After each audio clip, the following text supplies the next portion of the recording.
ನಮಸ್ಕಾರ ವೀಕ್ಷಕರೇ, ರೆಬೆಲ್ ಟಿವಿಗೆ ಸ್ವಾಗತ. ನಾನು ತ್ರಿಷಾ ರಮೇಶ್. ಇವತ್ತು ನಮ್ಮ ಜೊತೆಗಿದ್ದಾರೆ ಇವರೊಬ್ಬರು ಕನ್ನಡದ ಅದ್ಭುತ ಕಾಮಿಡಿಯನ್ ಅಂದರೆ ತಪ್ಪಾಗಲ್ಲ.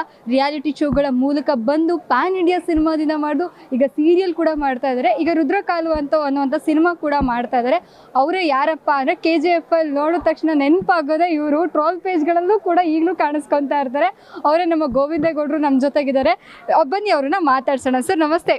ನಮಸ್ತೆ. ನಮಸ್ತೆ, ಹೇಗಿದ್ದೀರಿ? ನಾನು ಕೂಡ ಚೆನ್ನಾಗಿದ್ದೀನಿ, ನೀವು ಹೇಗಿದ್ದೀರಾ? Fine fine sir. ಸರ್, ಇವಾಗ ನೀವು ಯಶ್ ಸರ್ನ ಹತ್ರದಿಂದ ನೋಡಿದವರು, ಕಣ್ಣಾರೆ ಕಂಡಂಥವ್ರು.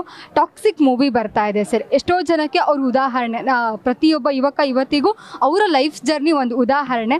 ಸರ್, ನಿಮಗೆ ಈಗ ಅವರ ಟಾಕ್ಸಿಕ್ ಮೂವಿ ಎಷ್ಟು ಸ್ಪೆಷಲ್? ಏನಾದರೂ ಆಫರ್ ಬಂದಿತ್ತಾ ಅದಕ್ಕೆ ಏನಾದರೂ? ಇಲ್ಲ, ಟಾಕ್ಸಿಗೆ ಆಫರ್ ಮಾಡಿಲ್ಲ. ಬಟ್ ಅವ್ರ ಮೂವಿ ಅಂತಂದ್ರೆ ಒಂದು ವಿಶೇಷ ಅಲ್ವಾ. ಈಗ ನೋಡಿ, ಆ್ಯಕ್ಚುಲಿ ನಾನಲ್ಲ, ಇಡೀ ಇಂಡಿಯಾನೇ ಕಾಯ್ತಾ ಇದ್ದೀವಿ. ಸೊ ಯಾವಾಗ ಬರುತ್ತೆ ಅಂತ. ಮುಂದಕ್ಕೆ ಹೋಗಿದ್ದಕ್ಕೆ ಎಷ್ಟೋ ಜನಕ್ಕೆ ಬೇಸರ ಆಯಿತು. ಅಯ್ಯೋ, ನಾವು ಎಕ್ಸ್ಪೆಕ್ಟೇಷನ್ ಇಟ್ಕೊಂಡಿದ್ವಿ, ಬರಲಿಲ್ವಲ್ಲ ಅಂತ ಹೇಳ್ಬಿಟ್ಟು. ಸೊ ಅದು ಇಂಡಿಯಾನೇ ಕಾಯ್ತಕ್ಕಂಥ ಒಂದು ಸಿನಿಮಾ ಆಗಿರೋದ್ರಿಂದ ಸಹಜವಾಗಿ ನಮಗೂ ಕೂಡ ತುಂಬ ನಿರೀಕ್ಷೆ ಇದೆ.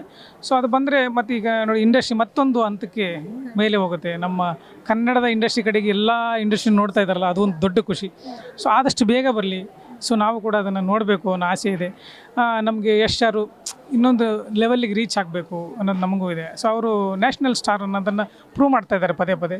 ಸೊ ಅದಾಗುತ್ತೆ ಖಂಡಿತ. ಸೊ ಆದಷ್ಟು ಬೇಗ ಬರಲಿ ಅನ್ನೋದೇ ನಮ್ಮ ಬಯಕೆ. ಅವರು ಒಬ್ಬರೇ ತೆರೆ ಮೇಲೆ ಅಷ್ಟೇ ನಾಯಕ ಅಲ್ಲ. ನನ್ನ ಲೈಫಲ್ಲಿ ನಾನು ತುಂಬ ಹತ್ರದಿಂದ ನೋಡಿದ್ದೀನಿ. ಅವರು ಎಷ್ಟು ಸಹಜವಾಗಿ ಎಲ್ರಿಗೂ ಸ್ಪಂದಿಸ್ತಾರೆ ಅಂದರೆ, ಸೊ ಅಷ್ಟು ಚೆನ್ನಾಗಿ ಸ್ಪಂದಿಸ್ತಾರೆ. ನನಗೊಂದು ಸಲ ಹುಷಾರಿಲ್ಲದ ಇರುವಾಗ ನಾನು ಹಾಸ್ಪಿಟಲಲ್ಲಿ ಅಡ್ಮಿಟ್ ಆಗಿದ್ದೀನಿ, ನಿಮ್ಗೆ ಗೊತ್ತಿರ್ಬೋದು ಅದು ವಿಷಯ. ಬೆಡ್ ಮೇಲೆ ಇಲ್ಲಿದ್ದಾಗ ನಂದು ಮೊಬೈಲ್ ಕೂಡ ಆಕ್ಸಿಡೆಂಟ್ ಕಳೆದೋಗಿತ್ತು ನಂದು. ಹಾಸ್ಪಿಟ್ಲಿಗೆ ಫೋನ್ ಮಾಡಿ, ಹಾಸ್ಪಿಟ್ಲ್ ನಂಬರಿಂದ ತೊಗೊಂಡು ನನಗೆ, ಹೇಗಿದೆಯಾ ಜೆ ಚೆನ್ನಾಗಿದೆಯಾ, ಏನೂ ತೊಂದರೆ ಇಲ್ವಾ, ಸೊ ನಿನಗೇನೋ ಅಲ್ಲಿ ಪ್ರಾಬ್ಲಮ್ ಆದರೆ ಹೇಳು, ಏನೂ ಭಯ ಬೀಳ್ಬೇಡ, ನಾವಿದ್ದೀವಿ, ಆಲ್ವೇಸ್ ನಾನು ನಿನ್ನ ಜೊತೆಗಿರ್ತೀನಿ, ಎನಿ ಟೈಮ್ ನೆನೆಸ್ಕೊ, ಏನೇ ಬೇಕಂದ್ರೆ ನೆನೆಸ್ಕೊ, ಈ ಥರ ಸಪೋರ್ಟ್ ಮಾಡ್ತಕ್ಕಂಥ ಮನಸ್ಥಿತಿ ಅವ್ರಿಗೆ. ಸೊ ಅಲ್ಲಿ ರಿಯಲ್ ಇರೋ ಆ್ಯಕ್ಚುಲಿ ಅವ್ರು ನನಗೆ. ಸೊ ಸಿನಿಮಾ ಮಾಡುವಾಗಲೂ ಅಷ್ಟೇ ಸಪೋರ್ಟ್ ಮಾಡೋರು. ಅವ್ರು ಹೇಳಿದರು, ಫಸ್ಟ್ ಚಾಪ್ಟ್ರಲ್ಲಿ ಮಾಡಿದಾಗೂ ಜೆ ಈ ಕ್ಯಾರೆಕ್ಟರ್ ನೋಡು ಹಂಗೆ ಆಯ್ತದು. ಸೆಕೆಂಡ್ ಚಾಪ್ಟ್ರಲ್ಲಿ ಮಾಡುವಾಗಲೂ ಹಂಗೆ ಹೇಳಿದರು, ಜಿ ಈ ಸಲ ನೋಡೋ ಕಲಾಸ್ನಿಕ ಅನ್ನೋದು ಹೆಂಗೆ ಕ್ಲಿಕ್ ಆಯ್ತದು. ಸೊ ಅದನ್ನ ಹೇಳಿದರು ಪರ್ಟಿಕ್ಯುಲರ್ಗೆ, ಅಂದರೆ ಆ ಜಡ್ಜ್ಮೆಂಟ್ ಹಂಗಿದೆ ಅವ್ರಿಗೆ.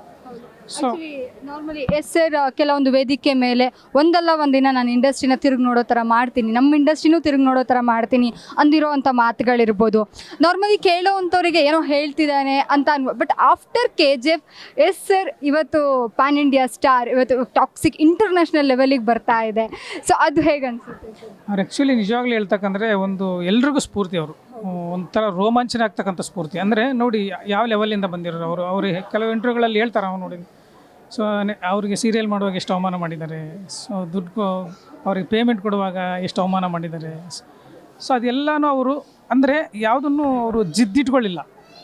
ಅಂದರೆ ಅದನ್ನು ಹೇಗೆ ನಮ್ಮನ್ನು ನಾವು ಮೆಂಡ್ ಮಾಡ್ಕೋಬೇಕು, ನಮ್ಮನ್ನು ನಾವು ಹೇಗೆ ಬೆಳೆಸ್ಕೋಬೇಕು, ನಾವು ಹೇಗೆ ಎಮ್ಮರವಾಗಿ ಬೆಳಿಬೇಕು ಅನ್ನೋದನ್ನು ರಿಯಲ್ ಲೈಫಲ್ಲಿ ತೋರಿಸ್ಕೊಟ್ಟವ್ರು ಅವರು. ಹಾಗಾಗಿ ಎಷ್ಟೋ ಜನ ನೊಂದವ್ರಿಗೆ, ಆಮೇಲೆ ಏನಾದರೂ ಅಚೀವ್ ಮಾಡಬೇಕು ಅನ್ನೋರಿಗೆ ರಿಯಲ್ ಸ್ಫೂರ್ತಿ ಅವರು. ಸೊ ಅವ್ರನ್ನ ನೋಡ್ತಾ ಇದ್ದರೆ ಸೊ ಹಂಗೆ ಅನಿಸುತ್ತೆ. ಆಮೇಲೆ ಅವರು ಸುಮ್ಮನೆ ಮಾತಾಡೋಕ್ಕೆ ಮುಂಚೆ ಅವ್ರನ್ನ ಅವ್ರು ಪ್ರಿಪೇರ್ ಮಾಡ್ಕೊಂಡಿರ್ತಾರೆ, ಲೈಫನ್ನು ಪ್ರಿಪೇರ್ ಮಾಡ್ಕೊಂಡಿರ್ತಾರೆ. ಸೊ ನಾನು ಹೋಗೋ ದಾರಿಯನ್ನು ಹಾಕ್ಕೊಂಡಿರ್ತಾರೆ. ಅವರು ವಿಷನ್ ಕರೆಕ್ಟಾಗಿದ್ದಾಗ ಮಾತ್ರ ಆ ಮಾತು ಹೇಳೋಕ್ಕೆ ಸಾಧ್ಯ. ಸೊ ಹಾಗಾಗಿ ಆ ವಿಷನ್ ಹಂಗಿತ್ತು ಅವ್ರದ್ದು. ಸೊ ಆ ಮಾತು ಹೇಳಿದ್ರು, ಅವರು ಕಾನ್ಫಿಡೆಂಟಾಗಿ ಹೇಳಿದ್ರು. ಆತ್ಮವಿಶ್ವಾಸನೇ ಎಲ್ಲರೂ ಗೆಲ್ಲಿಸೋದು. ವಿವೇಕಾನಂದರು ಹೇಳಿಲ್ವಾ, ಸೊ ನಾವು ಏನಿಲ್ಲ ಅಂದರೂ ಆತ್ಮವಿಶ್ವಾಸ ಇದ್ದರೆ ನಾವು ಏನು ಬೇಕಾದ್ರೂ ಮಾಡ್ಬೋದು ಅಂತ. ಆ ಕಾನ್ಫಿಡೆಂಟ್ ಅವರಲ್ಲಿ ಇದೆ. ಸೊ ಹಾಗಾಗಿ ಏನು ಬೇಕಾದ್ರೂ ಮಾಡ್ತಾರೆ ಅವರು. ನೋಡಿದ್ರಲ್ಲ ವೀಕ್ಷಕರೇ, ಇದು ಜಿಜಿ ಅವರ ಮಾತಾಗಿತ್ತು. ಮತ್ತೆ ಮುಂದಿನ ವಿಡಿಯೋದೊಂದಿಗೆ ಸಿಗ್ತೀನಿ. ಅಲ್ಲಿವರೆಗೂ ನೋಡ್ತಾ ಇರಿ rebel TV. Camera person Teju ಜೊತೆ ತ್ರಿಷಾ ರಮೇಶ್, ರೆಬೆಲ್ ಟಿವಿ.